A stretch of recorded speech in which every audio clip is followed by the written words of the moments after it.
Alegrem-se no Senhor, justos, e louvem o seu santo nome. Vamos continuar nessa exaltação, nessa glorificação a Deus cantando: exaltemos nosso Deus, santo, santo.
Vamos juntos fazer a leitura do Salmo 40, versículo 3. Pôs na minha boca um cântico novo, um hino ao nosso Deus. Muitos, vendo isso, temerão e confiarão no Senhor. Nós vamos... Os irmãos podem sentar. Nós vamos cantar este cântico, Meu Louvor. Agora, dando continuidade aí ao nossa programação, né, de adoração a Deus. Vamos cantar?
Senhor Deus e nosso Pai, queremos te agradecer pela oportunidade que tu nos dá de estarmos mais uma vez aqui na tua casa, para te prestarmos este culto, Deus, em adoração, em reconhecimento a tudo o que o Senhor é em nossas vidas. Ó Deus, muito obrigado pela nossa salvação, muito obrigado porque um dia os nossos olhos foram abertos, ó Deus, para essa oportunidade que tu concedes ao ser humano de ser resgatado, ó Deus, para viver nesta tua graça, Deus. Muito obrigado. Aceita o nosso culto, aceita o nosso louvor, aceita a nossa adoração, em nome de Jesus. Amém. Nós vamos agora, meus irmãos, ter o nosso momento de fidelidade, momento em que o povo de Deus devolve a Ele parte daquilo que ele tem recebido de Deus. Essa história começa lá com Abraão no seu encontro com Melquisedeque. O pastor Israel hoje de manhã mencionou Jacó, dizendo que Jacó foi um aprendiz do seu avô Abraão. E quem conhece a história sabe que Abraão vai para uma luta desigual, somente com 318 homens contra um exército enorme, sai vitorioso dessa batalha e ao retornar tem um encontro com Melquisedeque, essa figura enigmática do Novo Testamento que é mencionada lá em Hebreus. E nesse encontro, Abraão, reconhecendo que foi abençoado por Deus, dá o dízimo de tudo que ele tinha conquistado. E aqui fica claro o princípio do dízimo, meu irmão. O princípio do dízimo não está em você dar para receber. Abraão recebeu, e aí, reconhecendo essa bênção de Deus, ele teve alegria em devolver aquela parte que não lhe era devida. Esse é o princípio do dízimo. Nós somos abençoados. Nós não trazemos nada aqui para receber. É porque nós reconhecemos que já recebemos de Deus. Nós temos alegria no coração de nesse instante participar da sua obra. Se você veio com esse propósito no coração nesta tarde, nós vamos ouvir uma música e você tem a oportunidade de vir aqui e colocar nessas salvas o seu dízimo e a sua oferta.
Os irmãos podem levar as suas salvas.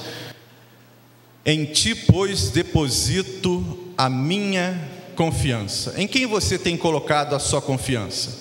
Uns colocam a sua confiança em cavalos, outros em carros, mas diz a palavra de Deus que nós fazemos menção, nós confiamos no verdadeiro, naquele que pode nos ajudar, que é o Senhor, o Deus Todo-Poderoso.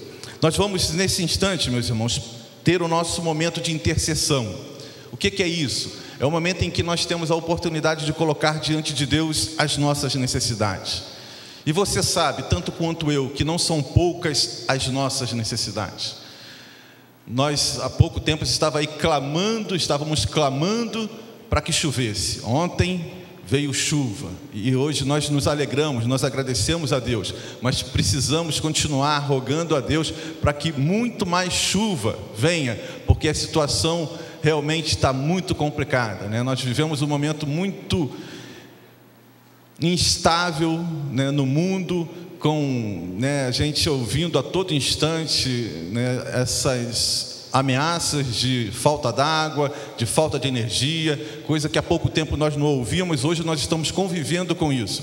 E o homem, apesar de todo o seu avanço tecnológico, apesar de já ter ido à Lua, de fazer pesquisas espaciais, diante de uma falta de chuva, estremece e fica buscando solução, né? E nós sabemos que só Deus, né, para responder às nossas necessidades. E nós temos essa oportunidade de ir diretamente a Deus. A gente tem lá aquele símbolo do véu se rasgando quando Jesus morre na cruz, simbolizando esse acesso que nós passamos a ter a Deus, e a oportunidade de colocar diante dele as nossas aflições, as nossas angústias, aquilo que nos preocupa, com a certeza de que Ele é um Deus presente, né? Nós temos lido isso na nossa jornada de leitura da Bíblia, né? Deus ali se inclinando para a oração, para a necessidade do seu povo. Esse é o Deus que nós servimos. Esse Deus não ficou no Antigo Testamento, Ele não está somente no Novo Testamento, Ele está presente hoje, no meu dia, no seu dia. Esse é o nosso dia, esse é o nosso momento, e nós temos essa oportunidade. Você pode se colocar diante de Deus, você pode abrir o seu coração. Eu não sei o momento que você está passando, mas a realidade do mundo e nossa é essa, de constante necessidade diante de Deus. Porque por mais que nós tenhamos conhecimento, nós tenhamos estudos, diante das adversidades do mundo, nós às vezes ficamos sem ter o que fazer.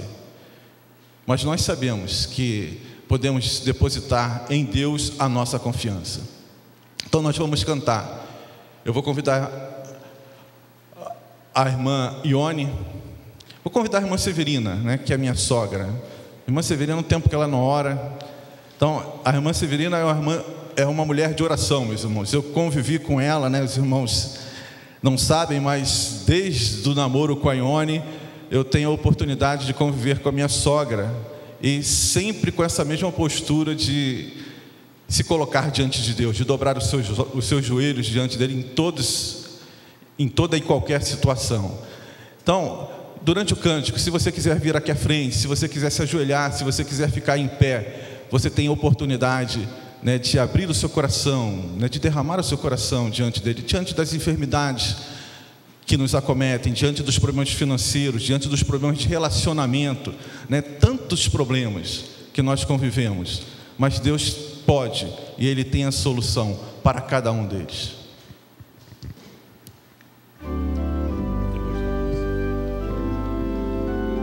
Senhor meu Deus, estamos aqui. Espera cantar, a gente vai cantar.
Senhor meu Deus, aqui estamos nesta tarde e viemos aqui, nosso Deus, tu sabes, prestar a Ti esse culto, o qual, meu Senhor amado, estamos aqui esforçando-nos e Te pedimos, ó meu Deus, que Tu aceites a gratidão do Teu povo neste lugar. Nós agradecemos a Ti pela Tua igreja, Pai.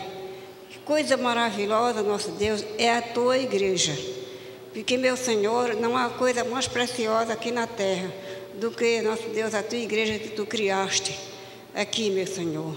Nós agradecemos a Ti porque o Teu povo Te louva, o Teu povo esforça-se para Te adorar, para Te exaltar, Te glorificar, oh meu Deus, para engrandecer o Teu santo nome. E aqui estamos, nosso Deus, com um propósito, meu Senhor amado, de ver o Teu santo nome, nosso Deus, glorificado, meu Pai. E viemos aqui também, nosso Deus, entregar em Tuas santas mãos, ó meu Deus, os pedidos, as necessidades do Teu povo neste lugar.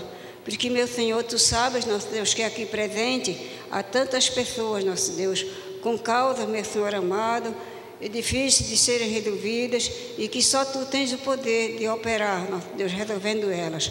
Apresentamos a Ti, nosso Deus, pessoas enfermas, doentes, não só aqui, meu Senhor amado, mas em todos os lugares por este mundo afora. Quanta gente, a minha irmã ali em São Paulo, Deus, abençoa, nosso Deus, naquele exame que ela está fazendo, Pai querido, e que seja tudo aprovado por Ti, ó Deus. Tanta gente, nosso Deus, que sofre sede, meu Senhor amado, falta d'água, Pai querido e santo, fome, necessidade, desemprego, angústias, desavenças nos seus lares, chefes de família, nosso Deus, filhos rebeldes, nosso Deus. Quanta coisa, nosso Deus, quanta carência da Tua misericórdia, Pai. Nosso Deus, nós apresentamos a Ti os pastores do mundo inteiro. Te pedimos que Tu use o Teu povo, meu Senhor amado, com bênçãos em Tuas santas mãos, para que, meu Senhor amado, eles anunciem a Tua palavra pura, santa e verdadeira. A cada dia, nosso Deus, nós sintamos as alegrias da salvação, meu Pai. Seja conosco, Pai querido, e ouve a nossa oração, porque nós oramos Te pedindo assim, encarecidamente, que Tu resolva nossos pedidos, nosso Deus, nossas causas, e oramos em nome de Jesus. Amém. Obrigado, pastor Alcenir, obrigado, Jeter, nosso regente. Nossa irmã Verônica o escalou e fez muito bem, ela está em férias, mas deixou a tarefa bem feitinha. Os irmãos veem que, encimando a ordem de culto, tem um versículo, Êxodo 1:17. Eu quero lhe dizer que preparei um pequeno áudio de 8 minutos comentando este versículo. Aqueles que estão cadastrados em nosso grupo de leitura da Bíblia já o receberam hoje de tarde. E se você quiser receber esse áudio, você pode me mandar o seu telefone, o seu WhatsApp, o seu e-mail, eu, com prazer, eu mando para você. Só em áudio, não é em texto. O que esse texto de Êxodo 1:17, nossa leitura para memorizar, nos diz, porque é algo de grande valor. Meu objetivo, meus irmãos, é refletir um pouco sobre o livro de Gênesis. Um comentarista escreveu que o livro de Gênesis é o principal livro da Bíblia. Que exagero, né? Mas quando você lê o livro, você realmente fica encantado com, eu vou usar aqui a palavra, genialidade do autor. É um livro genial. Por muitas razões. Então, vou ler só um texto e, se eu não terminar, não tem problema, que nos ajuda a compreender as nossas próprias vidas. Gênesis capítulo 48, versos 1 a 10. Passadas estas coisas, disseram a José. Então, podem colocar o dedinho aí, que eu vou falar um pouquinho sobre estas coisas. Estas coisas começaram a ocorrer em Ur dos Caldeus. Ur é uma cidade ainda hoje existente, com outro nome, já foi identificada, muito pertinho de Bagdá, hoje Iraque. A época de nossos ancestrais patriarcas era a Mesopotâmia. Meso, entre rios, Tâmia, rios, entre os dois rios, Tigre e Eufrates. Uma região muito fértil, com muitos canais de irrigação. Ali moravam os descendentes de Sem. Eram arameus. Não eram monoteístas, ainda eram politeístas. Adoravam o Deus da natureza, Deus do sol e muito fortemente o Deus da lua. Nesta cidade, somos informados no livro de Atos, Abraão foi chamado para deixar aquela terra. Não sabemos sobre essa experiência espiritual de Abraão. Eu imagino. Ainda hoje há muitos zigurates, muitos pequenos locais de culto, ainda que se conservam alguns vestígios. Eu posso imaginar então que um dia Abrão, filho de Terá, prestando culto a estas divindades, teve um encontro com um Deus supremo, um Deus maior do que aqueles deuses. É diferente do que nós acreditamos. Nós não cremos que existam os outros deuses. Mas naquele contexto, Abraão teve essa revelação de que havia um Deus supremo, maior do que todos os deuses.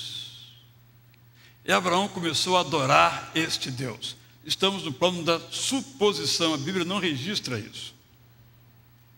Sabemos pelo Novo Testamento, não pelo Antigo, que num determinado momento ele ouviu Deus lhe dizendo: Abraão, sai de Ur. E Abraão então começa uma jornada, a linda jornada de Abraão. Humanamente falando, aqui não estaríamos se não fosse a chamada de Abraão. Assim como alguns de nós aqui não estaríamos na fé cristã se não fossem alguns antepassados nossos. Ou mesmo aqueles que se converteram tardiamente, aqui não estariam se não fossem os missionários que viessem dos Estados Unidos, século XIX, e aqui pregassem o Evangelho. A minha história, a sua história, está conectada com milhares de anos antes. Ou centenas de anos antes. Abraão então começa essa é a palavra que temos na Bíblia, peregrinação. Abraão era seminômade. Ele não era de fincar raízes no lugar por muitos anos. Não era nômade. O nômade não fica tempo nenhum. Ele ficava um tempo e migrava para outro tempo. Então ele faz um movimento junto com seu pai Terá. Não sabemos detalhes. Toda a família. E param no lugar chamado Padã Arã. Daí veio o nome arameu, que daqui a pouco eu vou mencionar, eu vou ler. Nessa cidade morre o seu irmão, chamado Arã. Pode parecer igual, mas um é com H e o outro é sem H. Morre o seu irmão Arã com H, na cidade de Padã Arã sem H. Para nós é tudo igual, mas na língua aramaica é bem diferente. Por algum tempo ali ficam. Mas Deus, então, aí diz o Antigo Testamento, Gênesis, vem a Abrão e diz: sai sai para uma terra que eu ainda vou mostrar. E Arão sai e vai em direção a que hoje nós conhecemos como terra de Canaã, habitada pelos cananeus, descendentes do velho Canaã, neto de Noé. Chega até Siquém. E Siquém, nessa cidade, Abrão para de novo. De Ur, parou em Padam Aram. Padam Aram veio para Siquém, parou em Siquém. Deus diz: sai da tua terra, da tua parentela, para uma terra que eu vou lhe mostrar. E Abrão então começa a peregrinar de Siquém, mais ao norte, até o extremo sul, Berseba, lá na margem do Mar Morto, uma distância de aproximadamente 300 quilômetros, ou do lado de cá do Rio Jordão, ou do lado de lá do Rio Jordão. Ali é a terra de Abrão. E ali as histórias se desenvolvem. E Deus promete a Abrão que ele teria um filho. Mas a promessa não se cumpre. Diz que seria abençoado e a sua família abençoaria toda a terra, mas ele não tinha filhos. 99 anos não tinha filhos. Aí Sara deu um jeitinho, arrumou uma barriga de aluguel, Agar. Só que a barriga de aluguel também queria os seus direitos. E aí, aquele conflito todo que nós bem conhecemos. Manda o seu servo Eliezer, que também era meu, que era de Damasco. Padam Aram ficava na que hoje é Síria, da qual Damasco é a capital.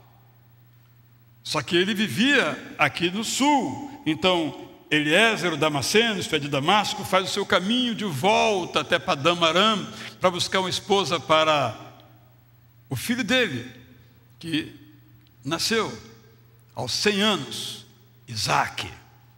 Uma linda história, conhecemos bem a sua história. Deus depois pediu que ele fosse sacrificado, mas era uma prova. Que Abraão não sabia que era uma prova. Nós nunca sabemos quando uma prova é uma prova. Só depois que passamos por ela. Dele nasce circunstâncias bastante dramáticas, 2 meninos, Esaú e Jacó. Jacó tem vários filhos, entre os quais José. E José era sonhador. Não só era sonhador porque tinha voos altos, não queria ficar daquela terra na agricultura, queria migrar para o Egito, queria subir na vida. Mas era o filho mais velho, mais novo, novinho. Filho novo não tem direito a nada na cultura antiga, tudo é do mais velho. Então os irmãos de José vendem esse menino, intentam matá-lo, mas num gesto de generosidade e bondade, só vendem como escravo. Muito bonzinhos, venderam como escravos. Esse menino então, já um jovem, vai para o Egito, vendido como escravo. Tem uma carreira difícil, mas sempre fiel a Deus. Quem seria fiel a Deus como José foi, enfrentando as agruras que ele enfrentou? E não eram provas, eram situações reais, totalmente reais. Esse José se torna o primeiro ministro do Egito, o braço direito do faraó, na mais extraordinária, eletrizante história da Bíblia.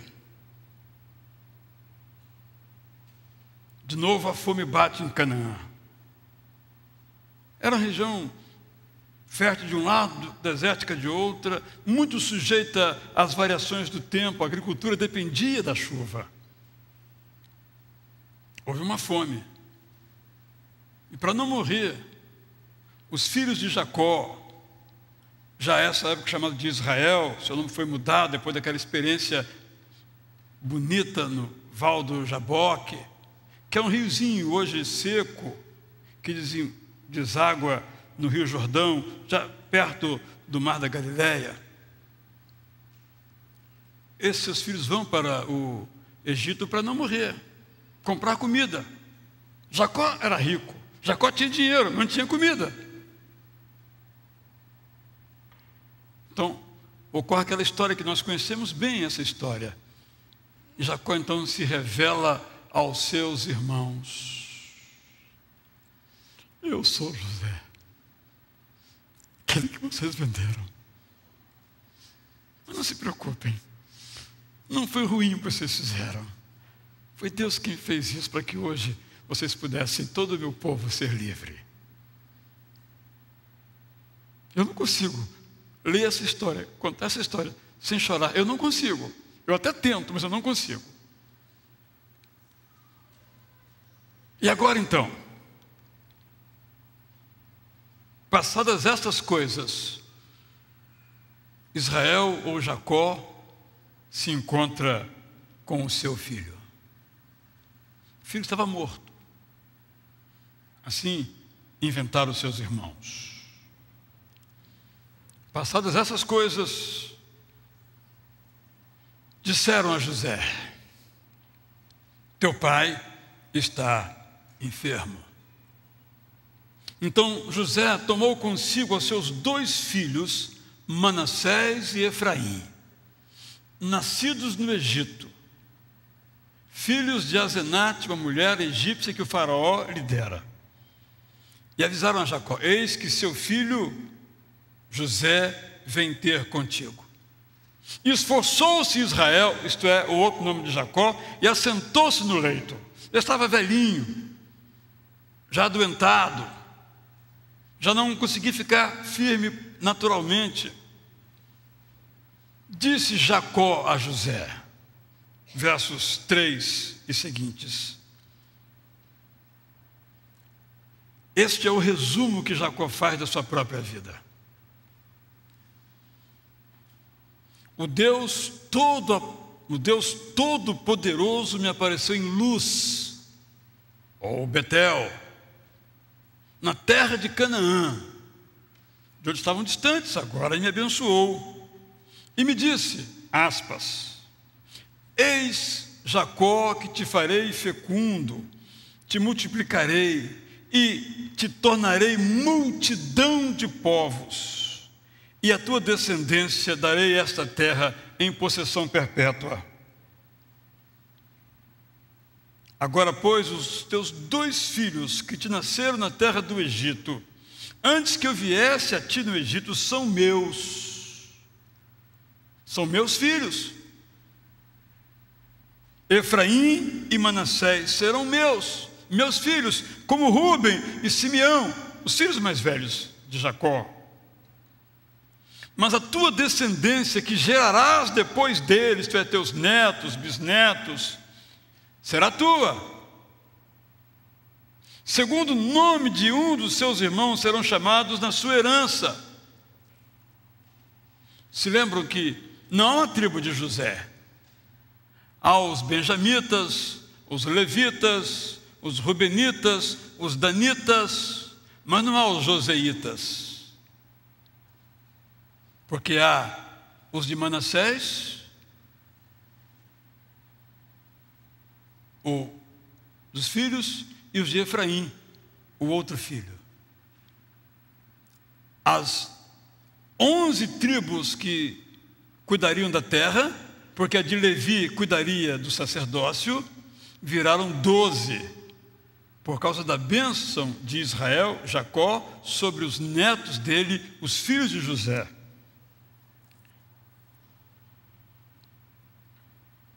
Vindo, pois, continua Jacó contando a sua história, de Padã, me morreu com pesar meu Raquel, na terra de Canaã.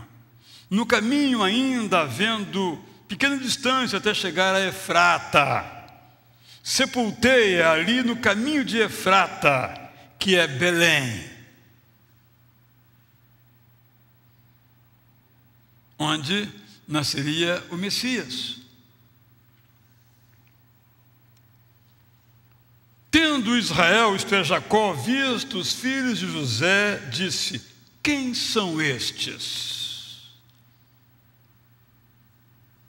Estavam agora sendo apresentados ao vovô. São meus filhos, que Deus me deu aqui. Faz-os chegar a mim, disse ele, para que eu os abençoe. Na cultura antiga, vemos isso muito fortemente com a história de Esaú e Jacó, a bênção de Isaac sobre Jacó e não sobre Esaú. A bênção de um pai era uma espécie de sacramento, de uma aliança que não podia ser rompida, uma bênção que não podia ser revogada. Nos termos de hoje, como se fosse uma herança assinada e reconhecida firme em cartório. Nada pode ser mudado.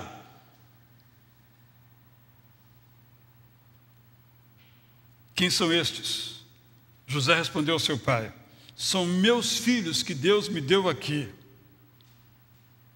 Faz-os chegar a mim, para que eu os abençoe. Os olhos de Israel, Jacó, já se tinham escurecido. Catarata, muito certamente, por causa da velhice, de modo que não podia ver bem. José fez, pois, os filhos chegarem a ele.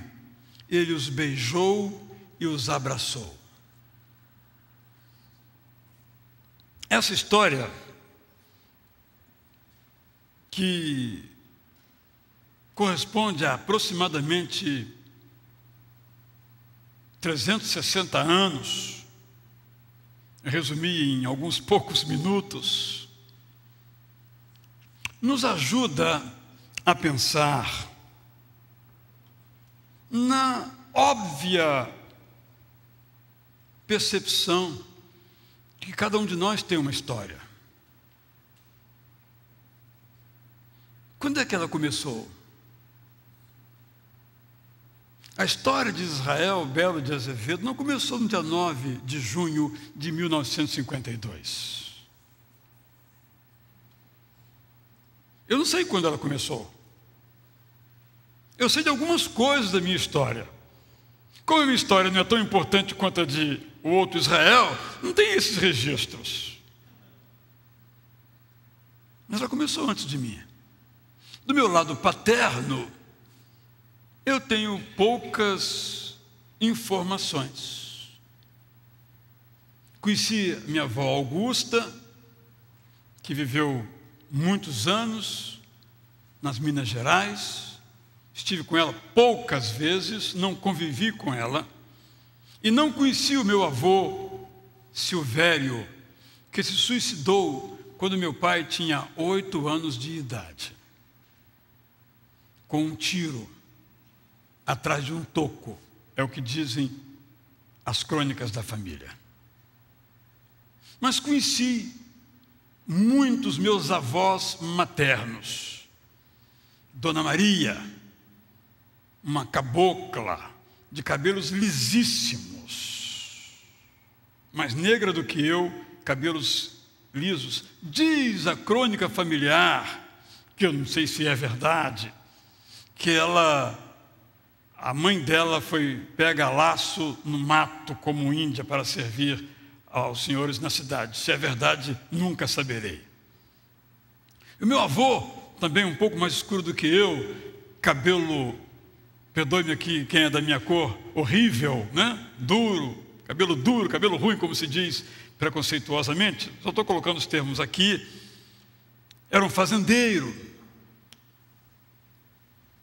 político, poeta, desleixado, cara de mal,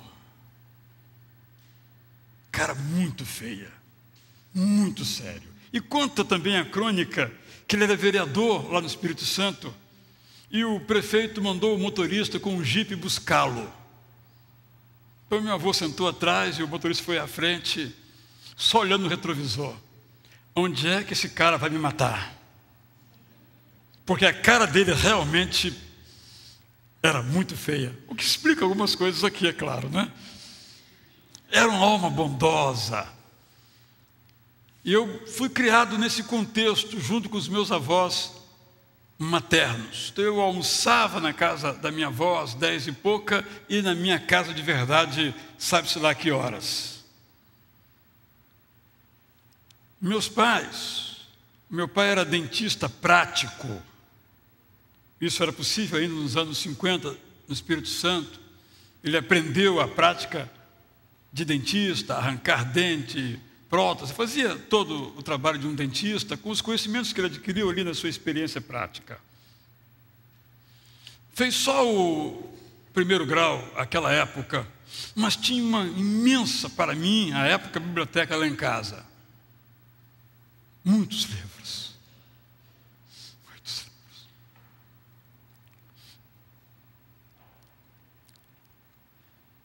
É ali que eu fui formado. Meu pai era um homem de oração, não era pastor, diácono da igreja. E eu me lembro todas as manhãs, antes de começar a trabalhar, a porta do escritório dele ligeiramente fechada, ou ele na escrivania lendo a Bíblia, ou de joelhos orando. Eu ficava pensando, como é que meu pai consegue orar tanto tempo assim, gente? Mas é um assunto intocável, só olhávamos assim e... ai de nós, né? Se chegássemos muito perto. Bom, nunca cheguei, não sei o que aconteceria, porque eu nunca cheguei tão perto assim. Por que eu estou falando isso para os irmãos? Porque essa é a minha história. Então vocês se relacionam comigo e eu com os irmãos, mas vocês se relacionam com meu avô, com meu pai. Eu sou eles. E se eu desse aqui a oportunidade a cada um de contar a sua história, infelizmente não é possível, você também perceberia que você é o seu passado.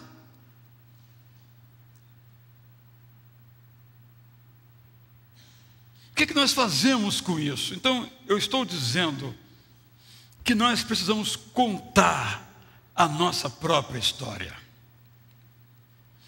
Temos aqui pessoas muito jovens. O jovem tende a achar que a sua história começa quando ele nasce. E às vezes nós adultos, na pressa da vida, nos esquecemos que essas nossas atitudes, algumas boas, outras ruins, são o nosso passado. Isso fica muito claro quem leu o livro de Gênesis. Hoje de tarde eu estava lendo a história do casamento de Jacó, capítulo 28. E quando eu voltei alguns capítulos antes, a história do casamento de Isaac, parte do texto é como se fosse copiado um e colocado no outro. O autor, lá naquela época, pegou o seu computador, né, e marcou um texto e copiou aqui. Claro que só uma brincadeira. Porque Isaac foi buscar uma esposa aonde? Na família de Betuel. Onde é que Jacó foi encontrar sua esposa? Na família de Betuel. Em que cidade? Em Padã Arã. A primeira passagem da sua família vindo do nordeste rumo ao sul, onde estava Canaã.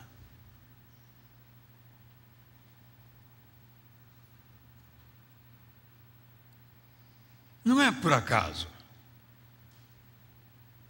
Eu quero fazer um desafio a você.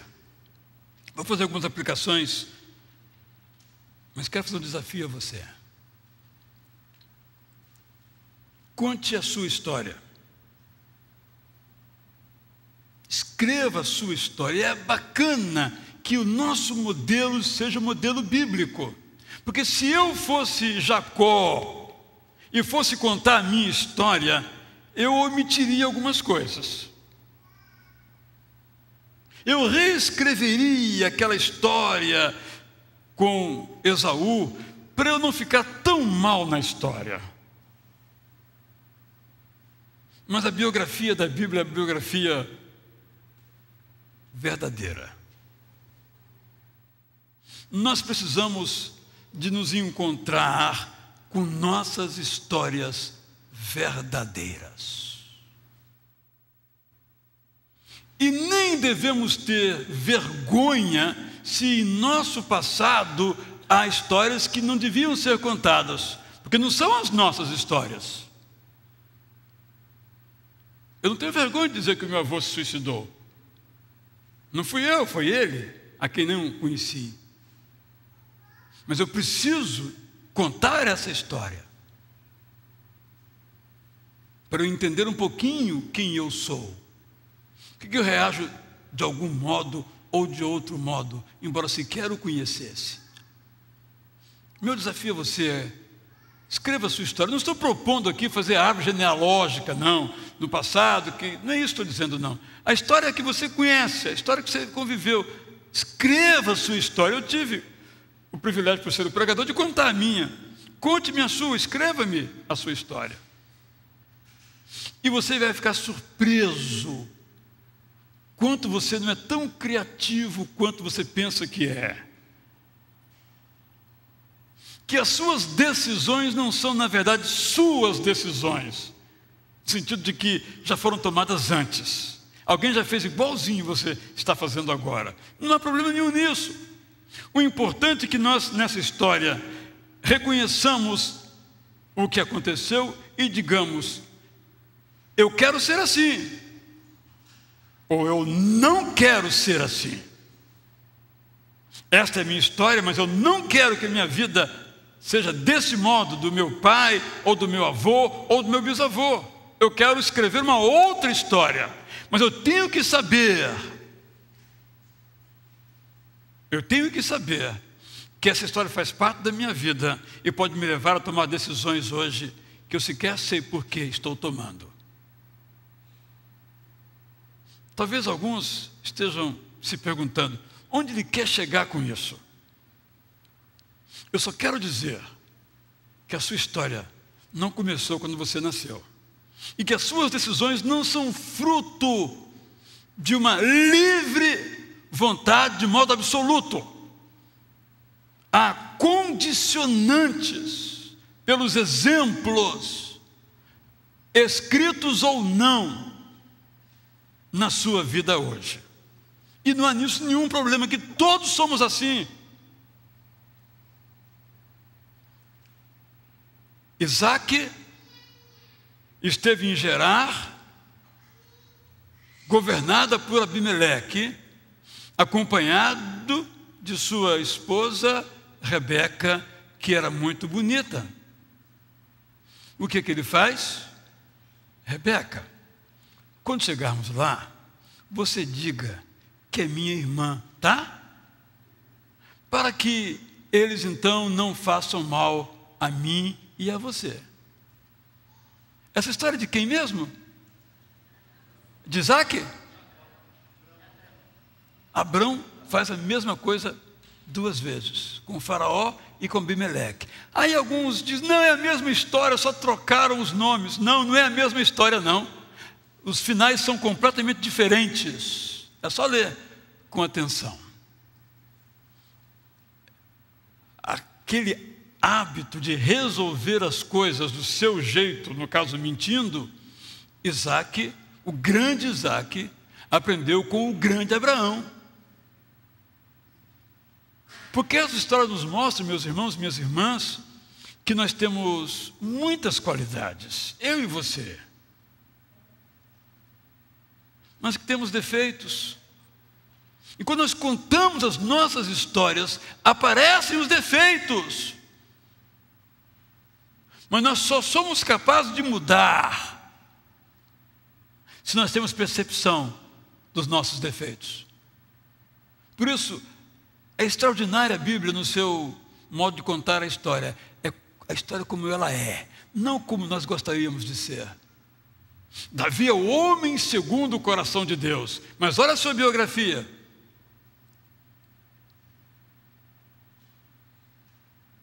Alguns críticos dizem que a história de Davi foi inventada, que nunca houve um Davi. A arqueologia já desmentiu completamente isso. Há registros de Davi fora de Israel, nítidos e claros. Estão lá no Museu de Israel, a prova cabal disso. Mas quem é que inventaria uma história em que o herói é mais bandido do que mocinho? Não, vou contar uma história bonita, que meu pai, ele era assim, ele saiu de tal lugar, foi um herói, trabalhou muito, sacrificou muito pela nossa família. Essa é a história que vamos contar. Mas que ele teve uma amante, essa parte não vamos contar. Não pega bem nossa família. Mas nossa família tem isso. Tem homens infiéis. Nossa história é essa. O que fazemos com a nossa história? Eu quero, depois dessa primeira lição, esse exercício você pode mandar, eu vou ler, será, é claro, um segredo entre você e eu. Eu quero dizer então que nós precisamos contar a nossa história primeiramente para nós mesmos, como uma fonte de confiança em Deus. Eu nasci em Guararema. Só tem uma pessoa que conhece aqui. Fica em pé aí. Você conhece Guararema, né? É uma grande cidade. Deve ter umas 15 pessoas lá, não é isso? Se tanto, né? Ele de vez em quando vai lá pegar um pouco de cultura, civilização lá em Guararema, no município hoje, na época era de São Mateus, hoje é de outro município. É ali que eu nasci. Você nasceu aonde? Por que você não ficou lá? Por que seus pais eram talvez analfabetos e você não é? Por que seus pais eram pobres e você não é? Por que seus pais brigavam entre si e você não briga com a sua esposa? Por que você tinha 12 irmãos e você só tem um filho? Nossa própria história é fonte de confiança em Deus. Olha o que Deus fez conosco, apesar das nossas circunstâncias e das nossas heranças.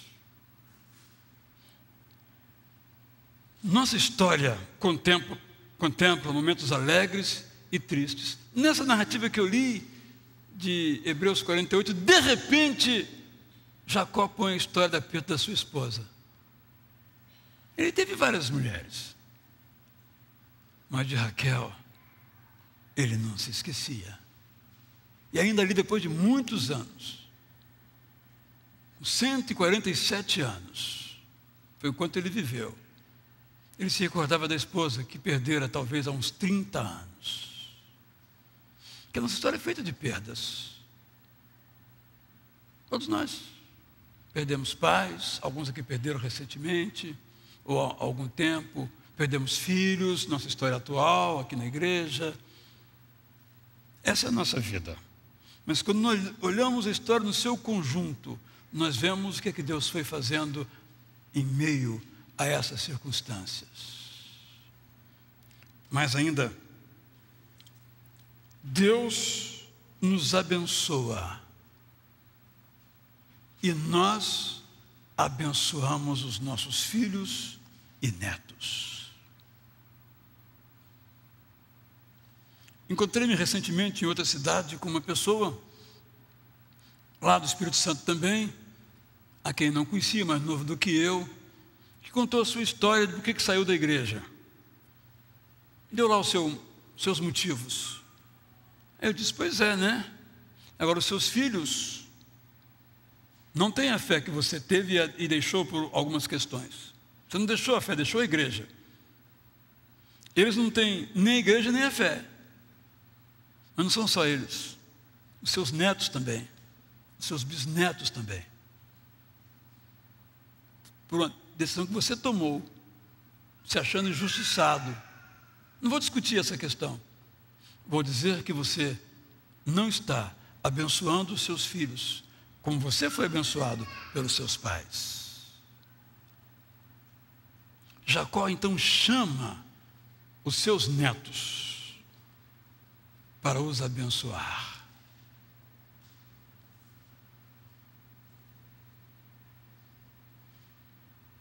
Não só os abençoa com palavras, mas no caso, dá a eles uma herança, o nome de uma tribo, Manassés e Efraim. Uma bênção que prossegue séculos e milênios depois. Abençoar era com Jacó. Ele tinha defeitos? Tinha. Era espertalhão? Era. Diferentemente do avô, ele prometeu dar o dízimo se tudo corresse bem para ele? Sim. Como alguns de nós também fazemos. Eu era tão fiel e Deus permitiu que isso acontecesse comigo. E hoje isso. Então eu era fiel, logo Deus tem que ser fiel comigo, não é isso? Eu era realmente fiel, eu fazia o negócio com ele. Jacó, quando se encontra com o faraó, o que faz com o faraó? Se lembram? Ele abençoou o faraó. O faraó que se achava Deus, era insensato como tal.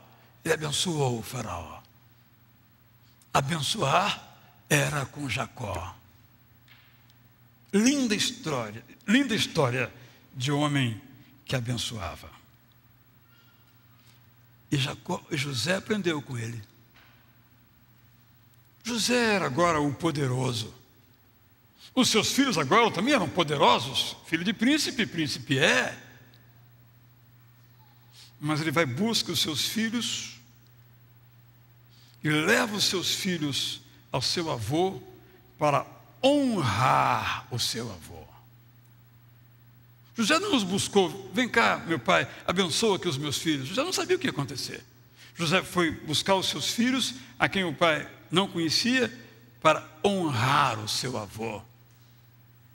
Meus filhos, a nossa história não começa aqui no Egito. A nossa história começa em Canaã. Nós somos arameus. E Jacó, quando se encontra com o faraó, ele disse: 130 anos são os anos da minha peregrinação. E viveu 17 anos no Egito e morreu. E José, é outra história magnífica, faz um pedido logo no capítulo seguinte, que ele está morrendo, que os seus ossos fossem levados para serem enterrados em Canaã.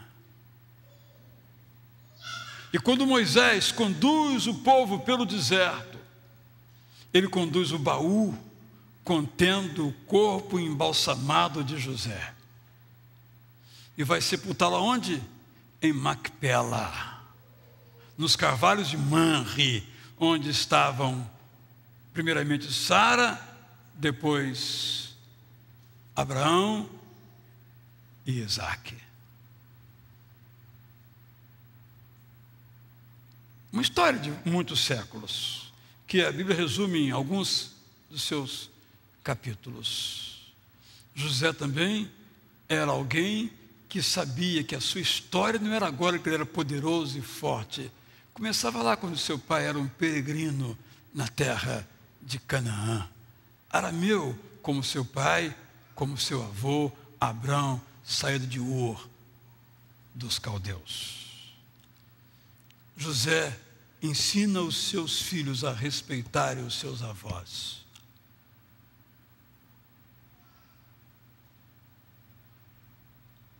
Nunca essa história foi tão valiosa quanto agora, quando os avós, por várias circunstâncias, chegam a idades mais avançadas, alguns deles criam os filhos para os seus filhos.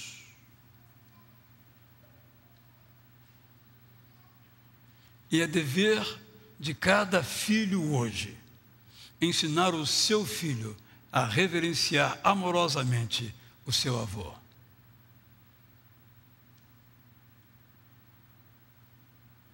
Quando um neto reverencia o seu avô, ele abençoa o seu avô. E quando um avô ajuda a cuidar de um neto, ele abençoa o seu neto. Nossa cultura é uma cultura altamente individualista, mas nós integramos famílias e gerações. E podemos tomar essas realidades para empreendermos aquilo que nós precisamos empreender, seja para mantermos-nos no caminho bom, no qual fomos postos por nossas famílias, seja para romper os caminhos maus das nossas famílias. Vou dar um outro exemplo que eu já várias vezes aqui mencionei, para mostrar como isso é forte e como a gente tem que fazer um exercício muito vigoroso. Às vezes só o casamento nos ajuda a fazer isso, para a gente negar aquilo que não é bom na família, aqueles hábitos que são nocivos. Meu pai era muito sintético nos seus relatórios. Ele, ainda não sendo pastor, depois se tornou pastor, ele ia pregar numa cidade, ficava 10 dias numa cidade, pregando. Voltava. E aí, pai, como é que foi? Como é que foi a viagem? Boa. Eu achava aquilo, de um lado, horrível, de outro lado, o máximo. Meu pai é um cara sério.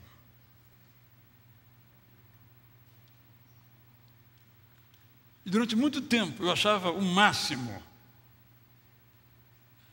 cumprimentar as pessoas com o máximo assim, ó. Alguém viu? É isso. E ficar vendo o que a pessoa ia fazer, aquele profundo abraço, aquele, né? Eu disse, olha meu pai aí. Não. Tem que abraçar as pessoas, cumprimentar as pessoas. Vocês sabem o quanto é difícil para mim esse negócio de Natal, Ano Novo. É terrível, isso não quer dizer nada. Porque eu fui educado assim. Em casa não tinha esse negócio de Natal, aniversário, Ano Novo. Eu viajava no Ano Novo, viajava no Natal. Só tinha peça de teatro na igreja, o resto era um dia normal. Mas não dá certo isso. Tem que festejar, fazer tudo tem que ser feito. Porque a vida não dura como 147 anos, como Jacó, não dura menos. Temos que usar bem o nosso instante e aproveitar que estamos em sociedade, em comunidade, em família, e nos alegrar, nos festejar e aprender e nos fortalecer uns com os outros. Talvez haja alguma coisa ruim na sua família. Famílias ambiciosas. O único assunto na família é dinheiro, dinheiro. Você foi criado nesse ambiente. Famílias em que, por exemplo, o que importa é realizar o desejo de cada um por si. Cada um se vire.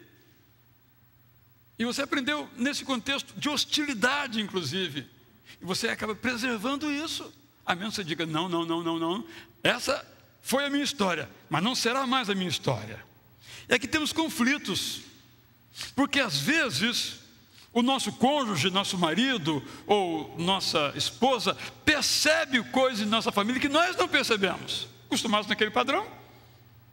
Por exemplo, eu dizia assim, olha, eu almoçava na casa da minha avó às 10 horas e ao meio-dia na minha casa. Aí um dia minha esposa falou, você tem certeza que era mesmo ao meio-dia? Porque nós íamos agora visitar os nossos pais e o almoço saía às 4 da tarde. Mas na minha cabeça era meio-dia. Mas muito possivelmente era às 4 da tarde mesmo, já era essa falta de hábito. Aí você entra em conflito, não, peraí, não, era... Pois será que era meio-dia mesmo? E assim outras situações que a nossa vida familiar nova nos faz ver que aquilo que nós idealizávamos, imaginávamos, não é bem assim. Então, nós podemos fazer o nosso movimento de ser uma família melhor, ser uma esposa melhor, um filho melhor, um marido melhor, um avô melhor, um tio melhor. Mas não podemos ignorar que nós temos uma história.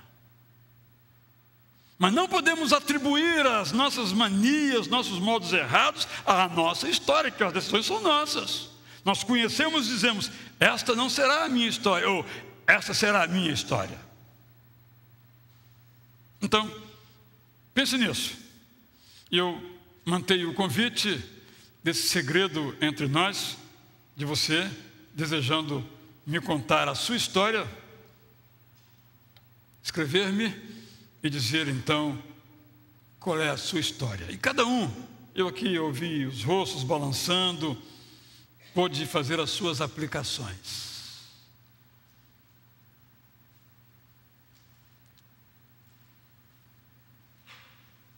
Uma pessoa tinha um pai muito violento, que almoçava com uma arma em cima da mesa e ameaçava quem não se comportasse de modo correto à mesa.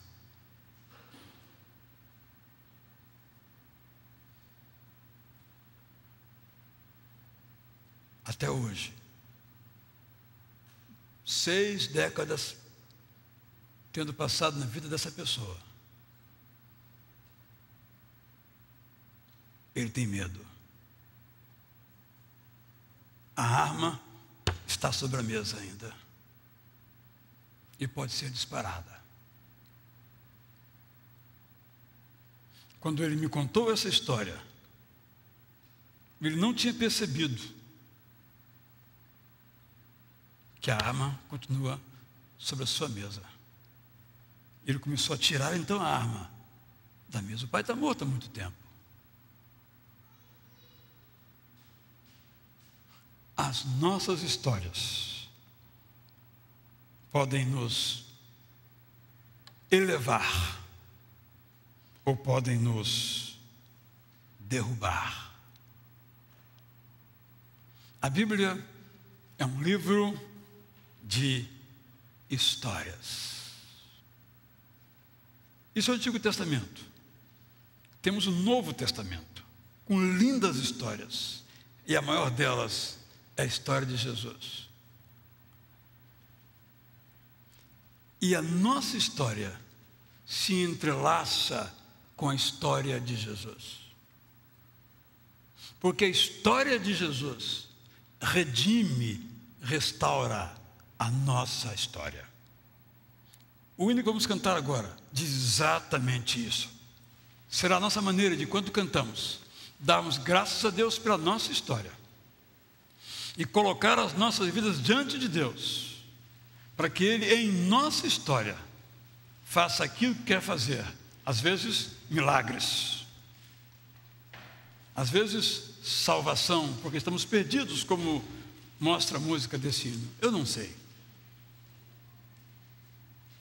Que este texto da palavra de Deus possa ter falado profundamente ao seu coração. Em pé, vamos cantar então. Senhor.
pode se assentar, mas não se retire. Meu irmão, a gente vai tocar uma música agora, nosso poslúdio, e vamos continuar aqui por mais alguns instantes.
Este foi o último poslúdio nessa etapa que vocês escutaram do meu Eugênio.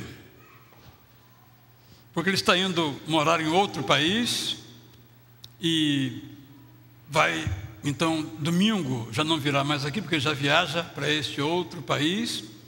Por quanto tempo, nem ele sabe. Talvez por muitos e muitos anos. Se você voltar, o órgão estará à sua espera. Se você não voltar, vai tocar em outra freguesia. Queremos externar a você, Eugênio, a nossa gratidão por esses anos aqui, quase 20 anos, ou mais de? 34 anos. 34 anos. Eu nem era nascido. Eu já tocava órgão, não é? Pelo esse tempo todo que dedicadamente você aqui tocou este órgão, sobretudo, o anterior também, e para nós foi uma inspiração conhecê-lo. Queremos então registrar em nome da igreja a nossa gratidão. A Visão Ministerial da Amizade trouxe aqui uma lembrança. Não é uma pequena lembrança, não, é até uma grande lembrança, né? Pelo menos a caixa é grande, né? Não sei se dentro se é grande ou pequeno. Em nome da igreja, Eugênio, desculpe, pastor, nós queremos desejar a você que você continue como Abrão, escrevendo a sua história neste novo lugar onde você vai viver. Peregrinando. Isso. E que você também não se esqueça de que Itacuruçá é a sua igreja. É a sua igreja. Muito obrigada, muito obrigada, muito obrigada. Que Deus abençoe você. Eu também quero agradecer tanto carinho, né? Eu sinto que a igreja, além de igreja, é uma família, né? Então, uma família onde aqui esteve minha mãe, tantos anos, infelizmente separada do meu pai. Ele terminou sentindo a chamada para o pastorado, isso me deu muita alegria. Aqui também meu filho nasceu, se tornou homem, né? Então é uma lembrança muito profunda dessa igreja. E eu não vou pedir carta daqui não, prometo aos irmãos que eu vou continuar sendo membro de Itacuruçá. E eu vou me lembrar sempre dele, porque ele me passou uma mensagem hoje dizendo: você ainda joga xadrez? Eu falei: jogo. Aí ele me trouxe um jogo de xadrez dele com um relógio que eu nunca tive na minha vida. Então, eu espero, quando tiver algum parceiro lá para jogar um xadrezinho, vou me lembrar de você. No retiro da igreja, que já fizemos, lembrar de você. Gente, muito obrigado. Vamos ficar em pé. Vamos então orar. Depois da oração, nós podemos registrar publicamente com aplausos a nossa gratidão. Senhor, te damos... Era depois, mas foi antes, então pode ser agora. Então vamos lá juntos agora então.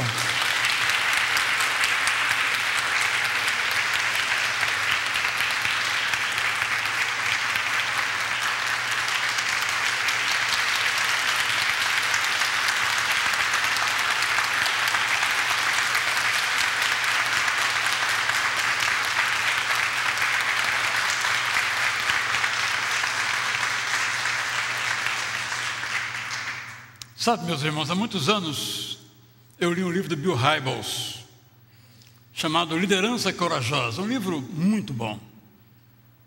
Ele diz o seguinte: o segredo de uma igreja é quando algumas pessoas pegam um ministério, põem debaixo do braço e dizem: esse ministério é meu. É Eugênio. Pode chover, fazer sol, pode jogar o Botafogo, qualquer outro time, que ele está aqui, antes de o culto começar, quase na hora de começar, né? Mas está aqui. Podemos ficar tranquilos, podemos confiar que ele vai estar no órgão, porque ele pegou esse ministério. É um exemplo para mim, para cada um de nós. Senhor, te damos graças pela vida de Eugênio, também do Fred, seu filho, e agora quando ele vai peregrinar por outras estradas, pelo seu Egito, que lá junto àquelas pirâmides, o Senhor também o fortaleça e o abençoe. Que ali ele possa olhar para trás e dizer: eu peregrinei até aqui e Deus comigo esteve. Ser com ele, ser com seu filho. Nós te agradecemos em nome de Jesus.